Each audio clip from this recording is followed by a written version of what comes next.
E aí eu queria trazer um outro tópico também, que a gente acabou tocando aqui em algumas respostas, da inclusão, né? Você falou que tem um caráter bacana de inclusão também, tanto no seu trabalho com a Bila, obviamente, na ONG, mas pelo que eu entendi na Mozilla também.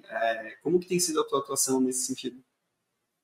Eu acho que é muito legal quando a gente trabalha com algo que é muito a nossa paixão também, né? E eu acho que é muito difícil competir quando alguém chega com uma proposta de trabalho para você e fala assim, olha, é, você pode trabalhar aqui, né, tendo muito mais impacto com inclusão, com diversidade e com a vida das pessoas. Eu acho que hoje o que tem acontecido é que, óbvio, a Mozilla em si, como nós somos da AI, mas a Mozilla tem toda a estrutura, né, organizacional, a gente faz parte dessa estrutura também. Então tem todos os grupos de afinidade, né, que a gente consegue fazer parte. Eu não sou super envolvida neles, como eu era antes no Spotify, eu era líder da de mulheres na Suécia, né, e era super legal o grupo de afinidade lá. Mas agora eu não sou tão envolvida, eu participo mais. Mas eu penso que o meu trabalho, porque antigamente eu sempre pensava assim, se eu quero trabalhar com qualquer coisa relacionada à inclusão, é meio que depois do meu horário de trabalho, é depois de 9 às 6, né? Eu não consigo mais fazer é, isso dentro do meu dia a dia, que era muito o que acontecia lá no Spotify. E aí, e lá no Spotify eu comecei a perceber que, assim, nessa época de layoff, nas épocas mais duras, né, a gente obviamente trabalha um pouco mais e eu começava a despriorizar o meu trabalho na Bila, né, para focar mais no meu trabalho. O que é completamente normal quando você tem um projeto de paixão, assim. Só que para mim custa, né? Custa muito. Todas as vezes que eu tenho que parar de focar no meu trabalho de inclusão para focar só em tecnologia, tem um custo muito alto, né? Não só na minha saúde mental, mas na minha motivação para trabalhar. Agora na Mozilla é muito mais sobre pensar assim. Lumigueira é uma ferramenta que ele pode abrir para muitas métricas, né? Para avaliar um modelo. E aí a gente começa a pensar, por exemplo, impacto ambiental, e eu também sou super focada em sustentabilidade, eu acho que é uma área que eu gosto muito, é uma área que eu consigo explorar bastante, então a gente faz parcerias, ou vai começar a fazer parcerias com empresas que olham, né, para LLMs para uma questão de sustentabilidade, né, o quanto a gente gasta todas as vezes que a gente faz uma pesquisa ali no chat GPT, né, e consegue mostrar, por exemplo, para o usuário, assim, que, poxa, todas as vezes, vou dar um exemplo aqui, tá, gente? Não leva esse exemplo aqui de verdade, não. Mas imagina o seguinte: todas as vezes que você faz uma query no GPT, você está, sei lá, gastando 3 garrafas d'água, 4 garrafas d'água, mas trazer isso para o mundo real, né? Que as pessoas conseguem identificar um pouco mais e saber que LLM pode ajudar muita gente, né? Operacionalizar pode muito, mas olha só, a gente está lutando agora nesse momento, né?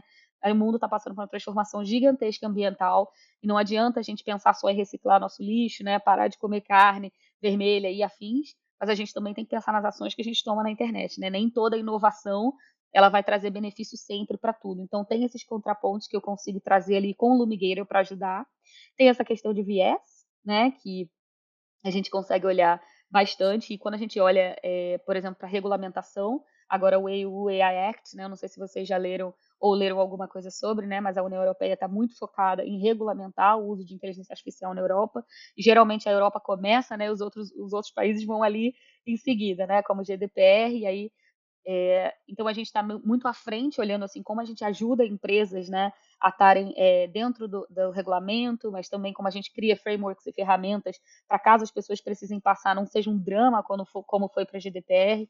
Então eu acho que eu consigo, assim, no meu dia a dia, encontrar áreas de inclusão que eu posso integrar no produto que eu estou gerenciando e que eu consigo ter autonomia para ter essas decisões, né? De a gente vai por esse caminho ou não vai por esse caminho. É óbvio que, como você falou, a gente nunca tem carta branca para fazer tudo mesmo, que a gente tenha muita autonomia, tem todos aqueles objetivos. O legal de trabalhar na Mozilla é que os objetivos e os valores, né, são sempre muito focados em transparência, privacidade. Então a gente acaba herdando, né, esses valores também. Dá para brigar com os nossos stakeholders e falar assim: a gente não vai fazer coleta de informação aqui, a gente não vai fazer essa coleta, porque isso não é o jeito Mozilla de fazer, né? Então é bem legal. Mesmo tendo fins lucrativos, né? Você falou que especificamente a Mozilla AI não é non-profit, né? Eles são for profit, mas mesmo assim Sim, vocês têm sim, essa, sim. os valores defendem vocês, né? De certa forma. E como que você vê, né? Acho que uma pergunta super ampla, né? De impacto de AI, mas especificamente nesse ponto, né? A gente vê ali surgindo algumas regulações. No Brasil já tem também algumas conversas, né? De regulação de IA, mas é inegável que o negócio enfim, dinamitou produtividade, no sentido de automação, no sentido de transformar nosso trabalho.